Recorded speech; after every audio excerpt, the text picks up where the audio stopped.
और दूसरे विषय को जरा तफसील से मैं रखूंगा ताकि आप सब इसे पूरी तरीके से समझ सकेंगे। ये केजरीवाल जी और ये मनीष सिसोदिया जी जो हैं दिल्ली में, ये जिस प्रकार से प्रेस कॉन्फ्रेंस करते हैं और जिस प्रकार से कहानी के माध्यम से झूठ को सच बनाने की कोशिश करते हैं, ये हम सब जानते हैं। अभी चंद दिनों पहले केजरीवाल जी ने कहा कि मनीष सिसोदिया जी को क्लीन चिट मिल गया है और ये जो एक्साइज पॉलिसी वाला घोटाला है, ये कोई घोटाला नहीं है, क्योंकि सीबीआई ने और ईडी ने मनीष सिसोदिया जी के ऊपर किसी प्रकार का कोई चार्जशीट नहीं किया है। मैं अब 5 मिनट लूंगा और मगर पूरी तरह से ये जो झूठ अरविंद केजरीवाल जी और मनीष सिसोदिया जी बोल रहे हैं उसको यहां पर पर्दाफाश करूंगा और बिल्कुल बताऊंगा कि क्यों ये झूठ है। और आने वाले समय पर गाज क्यों मनीष सिसोदिया जी पे गिरेगी, ये मैं बीजेपी के प्रवक्ता के नाते नहीं बोल रहा। जो एक्साइज पॉलिसी को स्टडी किया हुआ है, जिस व्यक्ति ने और जिन लोगों ने एक्साइज पॉलिसी को करीब से देखा है, उनके मन में किसी प्रकार का डाउट या संशय नहीं है कि गाज तो मनीष सिसोदिया जी जो कि एक्साइज मिनिस्टर रहे हैं और जिनके तत्वावधान में, जिनके गाइडेंस में ये पॉलिसी बनी है, गाज तो गिरेगा ही गिरेगा और वो कानून के आगे पेश होंगे ही होंगे। ऐसा क्यों है इसके विषय में बहुत डिटेल में मैं नहीं जाऊंगा, मगर कुछ आज खुलासा करूंगा। पहले भी बीजेपी ने ये प्रेस कॉन्फ्रेंस किया था, कई प्रेस कॉन्फ्रेंस किए हैं। आप जानते हैं कि ये 32 पेज का एक रिमांड नोट है। ये जो 32 पेज का रिमांड नोट है, ये आज से कुछ दिनों पहले, 3-4 दिन पहले, एक अमित अरोड़ा, आप जानते हैं ये जो पूरा का पूरा शराब घोटाला हुआ, उसमें अमित अरोड़ा एक व्यक्ति है जिसने पैसा लिया, पैसा दिया, ये सारा काम अमित अरोड़ा ने भी किया है। तो इस अमित अरोड़ा की गिरफ्तारी हुई थी और गिरफ्तारी के बाद हमें अमित अरोड़ा का रिमांड क्यों चाहिए, तो ईडी ने कोर्ट में ये सारा डॉक्यूमेंट रखा था कि क्यों चाहिए। तो उस डॉक्यूमेंट में जो 32 पेज का है, उसमें कुछ ऐसी बातें हैं जो ये स्पष्ट करता है कि मनीष सिसोदिया के खिलाफ जो एक्साइज पॉलिसी में इन्वेस्टिगेशन है वो ऑनगोइंग है। नंबर 1, वो चल रहा है, समाप्त नहीं हुआ है। नंबर 2, वो संगीन है, जो आरोप उसमें हैं वो बहुत ही संगीन है। और इतने सारे तार आके मनीष सिसोदिया के साथ जुड़ रहे हैं कि ये पूरा का पूरा इन्वेस्टिगेशन करके एक होलसम, मतलब एक पूरा डॉक्यूमेंट मनीष सिसोदिया पे फुल प्रूफ तरीके से तैयार करने के लिए थोड़ा वक्त तो लगेगा, मगर वो फुल प्रूफ होगा। अभी सीबीआई ने और ईडी ने जो चार्जशीट दाखिल किया वो उन लोगों के खिलाफ था जो लोग गिरफ्तार थे या जिनको रिमांड में लेना था। जैसे कि किसको कस्टडी में रखा हुआ है, इनकी कस्टडी एक्सटेंड करनी है तो एक टाइम लिमिट होता है, उसके अंदर आपको चार्जशीट फाइल करना पड़ता है, तभी आप उनको ज्यादा दिन रख के और पूछताछ कर सकते हैं। तो इसलिए ये कुछ लोगों के खिलाफ 5-6 लोग जो गिरफ्तार थे, जो अंदर थे, जिनमें विजय नायर, मनीष सिसोदिया का राइट हैंड है, अरविंद केजरीवाल जी के दोस्त हैं, और ऑफिशियल बंगलों में, ये जो विजय नायर है, ऑफिशियल बंगलों में मिनिस्टर, कैबिनेट मिनिस्टर के बंगलों में रहते थे। आम आदमी पार्टी ने उन्हें कैबिनेट मिनिस्टर का बंगलो भी दिया हुआ था, तो उसमें रहते थे। ये लोग सब गिरफ्तार थे, तो चार्जशीट में इन लोगों का नाम है। इन सबके तार मनीष सिसोदिया से जुड़ रहे हैं। इसमें कुछ तथ्य मैं आपके सामने रखूंगा। देखिए, एक तो मैंने जो बार बार कहा आपको कि मनीष सिसोदिया जी इससे छूट नहीं सकते हैं, वो इसलिए कह रहा हूं क्योंकि इन्वेस्टिगेशन ऑनगोइंग है। आप इसमें 2-3 बातें मैं मार्क करूंगा, आप इसको याद रखिएगा। पहला, मैं कुछ तारीख बताऊंगा, पत्रकार सामने लिख रहे हैं, वो तारीख जरा आप लिख लेंगे क्योंकि इजी रहेगा। इसमें लिखा हुआ है कि an FIR number so and so dated 17/8/2022 was registered by CBI ACB new Delhi against Shri Manish Sisodia. तो मनीष सिसोदिया जी का नाम पहली बार आता है कि 17 अगस्त 2022 को मनीष सिसोदिया के नाम पे एक FIR दर्ज हुआ और ये CBI और ACB न्यू दिल्ली ने किया है। नंबर इत्यादि दिया हुआ है, मैं डिटेल में नहीं जाता हूं। पहली बार मनीष सिसोदिया का नाम, डेट याद रखिएगा क्योंकि कुछ खुलासा हम करने वाले हैं 17 तारीख को। उसके बाद आप देखिएगा दूसरे पन्ने पे फिर से मनीष सिसोदिया जी का नाम आता है और 4th पैराग्राफ में कोर्ट में सबमिट किया हुआ रिमांड कहती है कि द ओएम मतलब office memo the OM discloses that Shri Manish Sisodia deputy chief minister GNCTD of Delhi, Shri Arva Gopi Krishnan, then Commissioner Excise, GNCTD Delhi, and Shri Anand Tiwari, then Deputy Commissioner Delhi, Shri Pankaj Bhatnagar, Assistant Commissioner of Delhi, were instrumental in recommending and taking decisions pertaining to excise policy for the year 21-22 without approval of competent authority with an intention to extend undue favors to licensees. तो मनीष सिसोदिया का नाम number 1 पे आता है। बाकी कुछ लोगों का नाम आता है कि ये वो लोग हैं जिन्होंने 21-22 में एक ऐसा एक्साइज पॉलिसी तैयार किया जिसमें अनड्यू बेनिफिट कुछ लोगों को मिल सके, उसके लिए एक षड्यंत्र रचा गया। तो इस कस्टडी नोट में भी मनीष सिसोदिया जी का नाम मौजूद है। 2 तारीख फिर आप याद रखेंगे इसमें। एक तारीख है 20/7/2022, जब Shri Vinay Kumar Saxena, honourable lieutenant governor Delhi के, उन्होंने इसको फ्लैग ऑफ किया था और एक लेटर लिखा था कि इस पर केस होना चाहिए। और 22/7/2022 2 दिन के बाद इस पे FIR रजिस्टर किया गया, अर्थात ये जो पूरे मामले पर FIR रजिस्टर करने का काम पहली बार 22/7/2022 को हुआ। तीसरी बार इसमें मनीष सिसोदिया जी का नाम आता है, दूसरे पेज में ही आता है। इसमें लिखा जाता है, बहुत लोगों का नाम है और आगे आता है, these people are close associates of Shri Manish Sisodia and are actively involved in managing and diverting the undue pecuniary advantages collected from liquor licensees to accused public servants. इसमें अमित अरोड़ा का भी नाम है, दिनेश अरोड़ा का नाम है, अर्जुन पांडे का नाम है। ये सारे लोग ये पैसा इकट्ठा करते थे और पैसा इकट्ठा करने के बाद ये आगे इस पैसा को बढ़ाते थे। और इस पूरे प्रकरण में मनीष सिसोदिया जी का एक बहुत बड़ा हाथ था, क्योंकि ये सारे लोग मनीष सिसोदिया के क्लोज लोग हैं। ये भी आप कस्टडी नोट में देख सकते हैं। फिर एक तीसरे पन्ने पर आता है कि it is revealed that the Delhi excise policy was a device created by the leaders of आम आदमी पार्टी। ये एक डिवाइस था जो लीडर्स ऑफ आम आदमी पार्टी ने क्रिएट किया था टू रिसीव किकबैक्स लेने के लिए, घूस लेने के लिए और पैसे पाने के लिए एक डिवाइस क्रिएट किया था। तो ये लीडर्स कौन है मैं भविष्य में बताऊंगा आपको। अब आप आगे देख सकते हैं, इसमें आता है GOM, ये पेज नंबर 5 में है कि ग्रुप ऑफ मिनिस्टर्स। तो ग्रुप ऑफ मिनिस्टर्स जिसके अंतर्गत ये पूरी एक्साइज पॉलिसी बनी was headed by whom? Manish Sisodia. तो ये पूरा जो ग्रुप ऑफ मिनिस्टर्स है जिसके अंतर्गत ये सब कुछ हो रहा था, तो उसके हेड मनीष सिसोदिया है। तो स्वाभाविक है जब गलती आप करते हैं तो आपका जो हेड होता है, जिसके निर्देश पाकर आप गलती करते हैं, तो हेड के ऊपर ये सारा विषय जाता है। तो मनीष सिसोदिया जी का नाम दोबारा आता है GOM के माध्यम से। कई जगह इसी प्रकार आप देख सकते हैं, मैं आपका समय नहीं लूंगा क्योंकि विषय पे आना है मुझे। कई जगह और GOM और मनीष सिसोदिया का नाम पेज नंबर 10 पे भी आता है कि GOM went against the suggestions of the expert committee and the public comments. तो एक्सपर्ट कमेटी के खिलाफ में गया और पैसा पाने के उद्देश्य से मैलिफाइड इंटेंशन के माध्यम से मनीष सिसोदिया ने काम किया। यहां भी मनीष सिसोदिया जी का नाम आता है।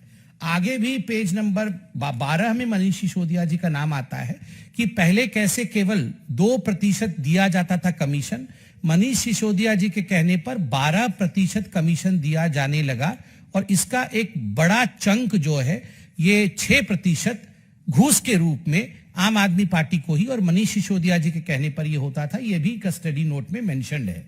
तो कहने का तात्पर्य है कि कस्टडी नोट में ये सारी चीजें मेंशन है और कैसे उसके कारण 2873 करोड़ रुपया का नुकसान हुआ, यह भी मेंशन है। ये सारे प्रेस कॉन्फ्रेंसेस हमने किए हैं, इसलिए मैं डिटेल में नहीं जा रहा हूं। अब मैं आपको एक टाइमलाइन बताऊंगा और उसके बाद कुछ दिखाऊंगा जिसको देखने के बाद आपको बड़ा आश्चर्य होगा कि क्या किया मनीष सिसोदिया ने। टाइमलाइन आप नोट करिए। ये जो एक्सपर्ट कमिटी है वो बनती है 4 सितंबर 2020 को, कैसा होना चाहिए एक्साइज पॉलिसी। उसके बाद ये एक्साइज पॉलिसी जो थी उन्होंने रिपोर्ट अपना सबमिट किया 13 अक्टूबर 2020 को। ये रवि धवन जी की एक्सपर्ट कमिटी थी।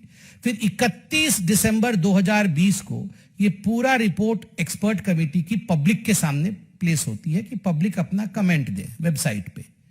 फिर 5 फरवरी 2021 को ये सारे जो कमेंट्स पब्लिक से आए थे ये काउंसिल ऑफ मिनिस्टर्स के सामने, दिल्ली के मंत्रियों के सामने ये रखा जाता है।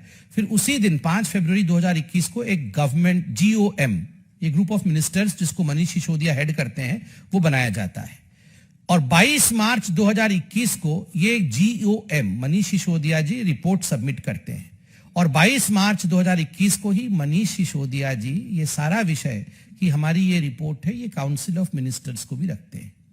5 जुलाई 2021 को ये पूरा का पूरा जो फाइनल पॉलिसी मनीष सिसोदिया बनाते हैं वो उसे अपलोड करते हैं वेबसाइट के ऊपर। मगर अभी जो कस्टडी नोट है उसमें बताया गया है, मैं दोबारा नहीं बताऊंगा क्योंकि पहले बीजेपी ने इस पे प्रेस कॉन्फ्रेंस की कि 5 जुलाई 2021 को तो मनीष सिसोदिया जी अपलोड करते हैं, मगर 31 मई 2021 को 2 महीने पहले उसे लीक भी कर देते हैं। और इस कस्टडी नोट में उन 5 लोगों का नाम है जिनको मनीष सिसोदिया जी की तरफ से ये सारे लीक करके पहले ही एक्साइज नोट भेज दिया गया था। मैं वो भी आपको दिखा दूंगा।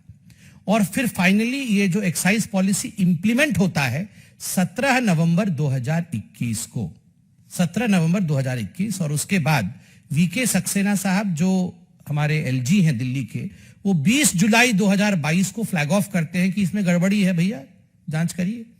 तो 17 नवंबर 2021 को ये इंप्लीमेंट होता है और 20 जुलाई 2022 को ये फ्लैग ऑफ होता है सक्सेना जी द्वारा।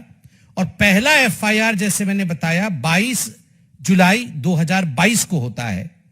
और मनीष सिसोदिया जी के खिलाफ पहला FIR 17 अगस्त 2022 को होता है। ये FIR CBI द्वारा होती है 17 अगस्त 2022 को। और एक्साइज पॉलिसी 31 जुलाई 2022 को वापस लिया जाता है। अब ये टाइमलाइन मैंने बताया, अब आप असली मुद्दे पर आइए। आप देखिएगा कस्टडी नोट में एक पैरा 2.6 है जिसमें large scale destruction of digital evidence, जिसके विषय में हमने पहले बताया था, मगर हमने कहा था कि डिटेल आपको बाद में बताएंगे, कैसे मोबाइल फोन डिस्ट्रॉय किए गए। लगभग 170 मोबाइल फोन डिस्ट्रॉय किया गया, ये हमने बताया था पहले आपको। ये 170 मोबाइल फोन किसके थे? 36 ऐसे लोग थे जो एक्यूज थे, जिसे मनीष सिसोदिया भी। तो 36 लोगों ने 170 मोबाइल फोन डिस्ट्रॉय किया, जो कि लगभग 1.4 करोड़ रुपए के मोबाइल फोन थे। खैर ये सब विषय हमने बताया है। तो जो 36 लोग थे उसमें मनीष सिसोदिया जो एक्साइज मिनिस्टर थे उनका भी मोबाइल फोन डिस्ट्रॉय हुआ है। अब टाइमलाइन आपको याद है। अब मैं आपको इंटरेस्टिंग खुलासा करने वाला हूं। आप लोग इसे दिखाइएगा मत, मैं दूर से एक झपकी दिखाऊंगा क्योंकि मोबाइल फोन नंबर इसमें लिखा हुआ है सिसोदिया जी को, जो हम नहीं चाहते हैं पब्लिक हो, क्योंकि मोबाइल फोन जो नंबर्स ये प्राइवेट होते हैं। अब मैं कुछ आपको सनसनीखेज खुलासे करूंगा। मनीष सिसोदिया जी, इनका मोबाइल नंबर 96501010XX। मैं लास्ट के 2 डिजिट XX कर दूंगा ताकि ये प्राइवेसी को हम बचा सके। ये हमने मीडिया से ही सीखा है, धन्यवाद। 96501010XX ये मोबाइल नंबर मतलब मनीष सिसोदिया जी के पास था। और आपको जान के आश्चर्य होगा, मोबाइल नंबर वही है मगर 7 बार इंस्ट्रूमेंट बदल दिया गया। 7 टाइम्स उसी मोबाइल नंबर पे इंस्ट्रूमेंट बदला गया। कब कब बदला गया आप देखिए। मैंने आपको कहा कि जो पहला FIR था इस विषय में वो 22/7/2022 को हुआ। तो 22/7/2022 को जैसे ही FIR हुआ, तुरंत मनीष सिसोदिया जी ने अपना मोबाइल सेट बदला और मोबाइल सेट का जो IMEI नंबर होता है वो नंबर भी बदल गया और वो नया नंबर आया 358592371023 ये जो आपको पता होगा IMEI नंबर होता है हैंडसेट का, जो अब हर हैंडसेट का अलग अलग होता है। ये हैंडसेट है तो इसका एक अलग IMEI नंबर होगा। तो मनीष सिसोदिया जी ने वो बदल दिया उसी दिन जिस दिन पहला FIR हुआ। अब आप देखिए, मैंने कहा था कि मनीष सिसोदिया जी के खिलाफ 17 अगस्त 2022 को पहली बार FIR हुआ, वो भी CBI द्वारा हुआ। तो आप देख सकते हैं कि मनीष सिसोदिया जी ने उसके ठीक 3 दिन के बाद 17 को हुआ, तो 20 तारीख को उन्होंने 4 बार मोबाइल हैंडसेट बदले। 20 तारीख को मनीष सिसोदिया जी 4 बार मोबाइल हैंडसेट बदलते हैं, और उस समय उनका मोबाइल नंबर कोई अलग मोबाइल नंबर था। वो नंबर भी हम आपको बताते हैं, 87509020XX। 87509020XX। इस मोबाइल नंबर को 3 बार, और एक चौथा मोबाइल नंबर है 84478080XX। इस मोबाइल नंबर को 1 बार। तो आप देख सकते हैं हैंडसेट 4 बार एक ही दिन में चेंज किया गया। आम आदमी पार्टी, आप और मैं, ये सब हम आम आदमी बैठे हुए हैं। मैं पूछना चाहता हूं, कौन सा आम आदमी दिन में 4-4, 5-5 बार मोबाइल बदलता है? कौन सा व्यक्ति 5 बार दिन में, 4 बार दिन में अपना हैंडसेट बदल देता है? आप बताइए, ये क्या आवश्यकता थी कि मनीष सिसोदिया जी को एक ही दिन में, उनके ऊपर एफआईआर होने के बाद एक ही दिन में 4 बार हैंडसेट बदलना पड़ा? मैं बताता हूं। अगर मालूम पड़ेगा कि आपके खिलाफ एफआईआर हुआ है और आप पकड़े गए हैं, तो आप तुरंत क्या करेंगे? आप फोन उठाएंगे और फोन करेंगे, केजरीवाल जी अब मैं पकड़ा गया हूं, अब मुझे क्या करना है, ये ऐसा। तो केजरीवाल जी उनको कहेंगे कि ऐसा ऐसा करो, डिजिटल प्रिंट मिटाओ और ये सारी चीजें ठीक करो। तो ये चीजें किसी के संज्ञान में नहीं आना चाहिए, तो एक मोबाइल फोन बदल दिया गया, क्योंकि वो जरूर केजरीवाल जी से ही बात किया होगा। दूसरा, उन्होंने फोन किया होगा विजय नायर जी को कि विजय नायर, यार तुमने ठीक से काम नहीं किया, ये सारी बातें पब्लिक डोमेन में कैसे आ गई, अब कैसे करना होगा, कौन कौन सी चीजें मुझे बदलनी होगी, क्या ठीक करना होगा। तो विजय नायर ने बदला होगा, सर आप घबराओ मत, हम लोग सब काम पे लग गए हैं, हम सब डिजिटल इम्प्रिंट मिटाने में लगे हुए हैं। जितने भी ये जो मैन्युफैक्चरर्स थे उनको भी हमने बोल दिया है कि आप फोन बदल लो और सारा डिजिटल एविडेंस मिटा दो, और आप इस मेरे से बात करने के बाद इसको डिस्ट्रॉय कर देना, तुरंत आप नया हैंडसेट लो। तुरंत विजय नायर से बात हुई, उन्होंने डिस्ट्रॉय किया। उसके बाद आपने स्टिंग ऑपरेशन में देखा होगा, अमित अरोड़ा, दिनेश अरोड़ा और मारवा जी, सनी मारवा, इनका सबका स्टिंग ऑपरेशन आया था। अब मुझे नहीं पता, मगर हो सकता है कि उन्होंने बात किया होगा अमित अरोड़ा से, भैया देखो अपना चुप रहना, तुमको भविष्य में कुछ करेंगे। सनी मारवा जी देखो तुम अभी इस पे कुछ मत बोलना, हम सब मैनेज कर रहे हैं। ये 4 बात करके उन्होंने चारों हैंडसेट डिस्ट्रॉय किए होंगे। केवल इतना ही नहीं है, आप देख सकते हैं कि 12/9/2022, 14/10/2021, 5/9/2022, 5 सितंबर 2022, 7 सितंबर 2022, 12 सितंबर 2022, 6 जून 2022 और 19 सितंबर 2022।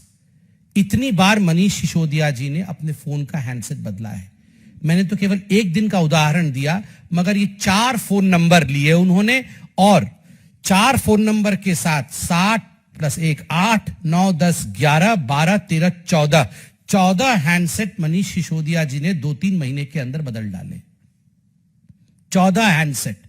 और केवल मनीष सिसोदिया जी नहीं, कैलाश गहलोत जी ने भी, उनका नंबर है 98100736XX। कैलाश गहलोत जी जीओएम के सदस्य थे, जो जीओएम बनी थी उसे मनीष सिसोदिया जी नंबर 1 पे, तो नंबर 2 पे कैलाश गहलोत जी। उन्होंने भी तुरंत 24/7/2022, 29/3/2022 3 बार हैंडसेट बदले हैं। सनी मारवा ने 7 बार हैंडसेट बदले हैं। कुलविंदर मारवा ने 3 बार हैंडसेट बदले हैं। विजय नायर जिसका नंबर है 85918226XX, इसने भी कम से कम 10-12 बार हैंडसेट बदले हैं। बृंदापाल सिंह ने हैंडसेट 3 बार बदला है। अमन धल ने 4 बार बदला है। समीर महिंद्रू ने 4 बार बदला है। नितिन कपूर ने 3 बार बदला है। गीतिका महिंद्रू ने 2 बार बदला है। विभूति शर्मा ने 5 बार बदला है। विनोद चौहान ने 6 बार बदला है। अमित अरोड़ा जो अरेस्ट हुआ है, जिसके विषय में अभी हम बता रहे थे, ये रिमांड नोट उसी पे है, कुल मिलाकर के 5, 6, 7, 8, 9, 10, 11 बार उसने बदले हैं 4 मोबाइल नंबर के साथ। साहिल अरोड़ा ने 4 बार बदला है। सुरजन रेड्डी ने 3 बार बदला है। दीप मल्होत्रा ने 2 बार बदला है। बाकी नाम मैं नहीं पढ़ रहा हूं। इस प्रकार से 36, मैंने आपको शुरू में बताया था, 36 ऐसे लोग हैं जिनके यहां मोबाइल नंबर है। मैं अच्छे से नहीं दिखा रहा हूं ताकि मोबाइल नंबर आप ना नोट कर ले। 36 ऐसे लोग हैं जिन्होंने मोबाइल हैंडसेट रह रह करके एक दिन में कई कई बार बदले। आप जो हिंदी पिक्चर में देखते थे ना कि ये जो गलत काम करने वाले लोग होते थे, मैंने कई हिंदी पिक्चरों में देखा, तुरंत एक रैंसम कॉल करते थे, 10 करोड़ रुपए पहुंच जाने चाहिए, 100 करोड़ रुपए पहुंच जाने चाहिए, तुरंत चिप निकाल करके तोड़ देते थे और फोन को फेंक देते थे डस्टबिन में। ये केवल मूवीज की बात नहीं है, ये मूवी में होती हो ऐसी बात नहीं। जो हमने मूवीज में देखा था विलियन जो करता है, ठीक उसी प्रकार से मनीष सिसोदिया जी ने अपने मोबाइल के साथ किया है। मैंने नंबर डिस्क्लोज नहीं किया है, मगर एक्स करते हुए जो इन्होंने घिनौना हरकत किया हुआ है वो आपके सामने मैंने पूरा का पूरा रखा है। और आपको मैंने कहा था कि मनीष सिसोदिया जी ने लीक भी किया है। ये देखिए व्हाट्सएप की चैट यहां पर है, एक्साइज पॉलिसी को किस तरह से लीक किया गया, डिस्ट्रॉय करने के बावजूद भी जो हमारे फोर्सेस हैं, जो हमारे इन्वेस्टिगेटिव अथॉरिटीज हैं, उन्होंने ये रिट्रीव किया है। तो कुल मिलाकर के आज मैं, जहां तक मनीष सिसोदिया जी का सवाल है, मैं कंक्लूड करूंगा पीसी को इतना कहते हुए कि ये तो शुरुआत है। मनीष सिसोदिया जी का दिल्ली एक्साइज पॉलिसी में इतना बड़ा हाथ है कि केवल हाथ ही नहीं है, सर भी है, हाथ भी है, पैर भी है, और पैसा उनके उधर में गया है तो पूरा शरीर इन्वॉल्व है। He is not just neck deep, he is completely into the corruption of Delhi excise policy, and that's the reason as to why some amount of time has lapsed into investigation. जब पूरी तरह से आप संलिप्त होते हो और इतने तार होते हैं कि वो तार नहीं वो सर्किट होता है, तो स्वाभाविक रूप से उसके इन्वेस्टिगेशन में और उसके एंड तक पहुंचने में वक्त लगता है। ये वेंडेटा की कोई पॉलिटिक्स नहीं है, this is not politics of vendetta, this is investigation of finality. ये जांच है एक नतीजे तक पहुंचने का, और जो लगभग 3000 करोड़ रुपए जनता जनार्दन का बर्बाद हुआ है उसे रिकवर करने का और जनता को न्याय दिलाने का। इसलिए ये जो केजरीवाल जी और मनीष सिसोदिया जी कहते हैं घर से कुछ नहीं मिला, सीबीआई ने और ईडी ने हमें क्लीन चिट दिया है, ये क्लीन चिट नहीं है। ये ध्यान से देखिए Kejriwal ji, this is not clean chit, this is not a single chit, this has 32 pages, इसमें 32 पन्ने हैं और 32 पन्ने पर मनीष सिसोदिया जी के उंगली के निशान हैं, क्राइम के निशान हैं, भ्रष्टाचार के निशान हैं, सबूत है, और कोई भी शक्ति मनीष सिसोदिया जी को बचा नहीं सकती है, क्योंकि उन्होंने भ्रष्टाचार किया है और भ्रष्टाचार से, हिंदुस्तान के कानून से कोई नहीं भाग सकता है। इतना कह के मैं अपने वक्तव्य को विराम दूंगा। कोई प्रश्न हो तो अवश्य पूछें।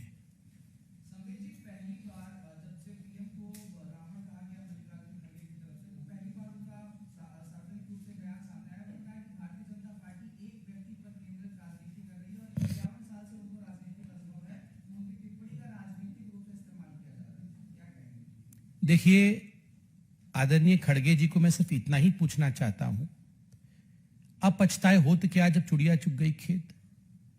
आपको अगर लग रहा है कि हम राजनीतिक इस्तेमाल कर रहे हैं तो आप रावण बोलते ही नहीं प्रधानमंत्री जी को। आप गाली देते क्यों हैं? आप गाली देते क्यों हैं और बाद में एक्सप्लेनेशन क्यों देते हैं? गाली ही मत दीजिए तो एक्सप्लेनेशन नहीं देना पड़ेगा। और ये कोई पहली बार नहीं है, ये कोई कोइंसिडेंस नहीं है। जब कोई चीज बार बार हो तो वो कोइंसिडेंस नहीं, वो डिजाइन होता है। When something happens repeatedly, it is not a coincidence, it's a design.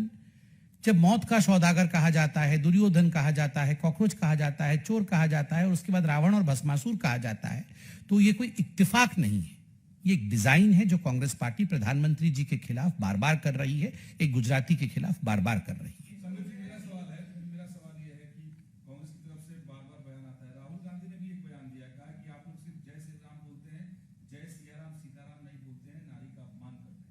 देखिए कम से कम राहुल गांधी जी अब भगवान श्री राम का नाम तो लेने लगे, ये कितनी बड़ी बात है।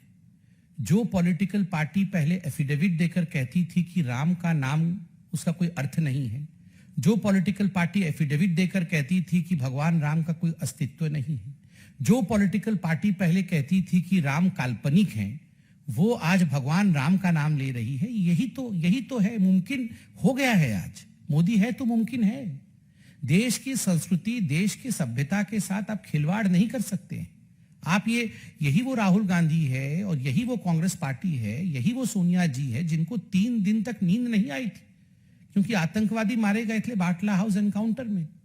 अब अचानक सब कुछ ठीक होने लगा है, इनको अचानक सब कुछ दिखने लगा है, तो स्वाभाविक रूप से ये बहुत बड़ा परिवर्तन हो रहा है। और ये इसलिए हो रहा है क्योंकि आज देश महसूस कर रहा है कि देश में तुष्टीकरण की राजनीति नहीं चलने वाली है। सर, कांग्रेस के सांसद हैं प्रमोद तिवारी जी, उन्होंने कहा है कि ये पार्टी धर्म को बेचने वाली पार्टी है, आप पे निशाना साधा। देखिए, ये सब बौखलाहट की वाणी है। कांग्रेस पार्टी गुजरात में जिस प्रकार से रिकॉर्ड स्थापित करने वाली है, जो लोएस्ट था उनका उससे भी कम सीट जीत करके सबसे कम सीट कांग्रेस इतिहास में कभी गुजरात में जीतेगी, तो इस बार होगा। तो ये बौखलाहट है। स्वाभाविक रूप से एक रिकॉर्ड भारतीय जनता पार्टी गुजरात में बनाने वाली है। हम अपने रिकॉर्ड को खुद तोड़ने वाले हैं, प्रचंड बहुमत से हम जीतेंगे, तो स्वाभाविक रूप से ये एक बौखलाहट है। Ladies first.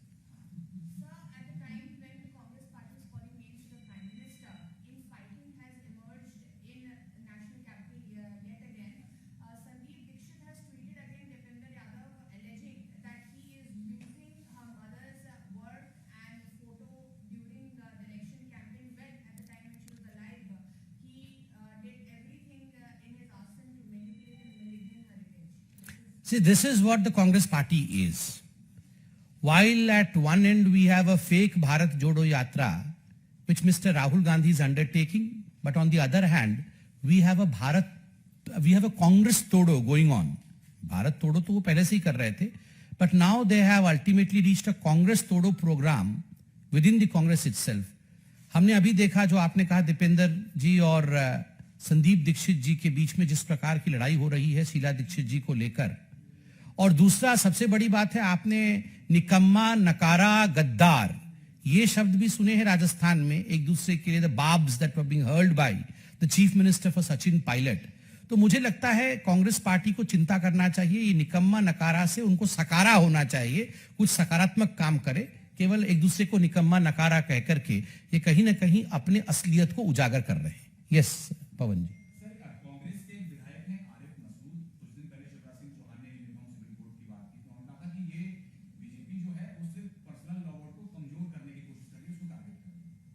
देखिए, स्वाभाविक रूप से कांग्रेस पार्टी और यूसीसी वो चाहती नहीं है कि इस देश में यूसीसी हो, वो तुष्टीकरण की राजनीति को आगे बढ़ाती है। इसी कारण से आरिफ मसूद जी का इस प्रकार का बयान है। पहले भी उन्होंने कई ऐसे बयान दिए हैं जो तुष्टीकरण से भरे हुए थे। जहां तक यूसीसी का सवाल है, बड़े स्पष्ट रूप से आदरणीय गृह मंत्री जी ने भी और हमारी सरकार ने बोला है कि आफ्टर ड्यू डिलिवरेंस सबके साथ बातचीत करने के बाद इस विषय को आगे लिया जाएगा। बहुत बहुत धन्यवाद।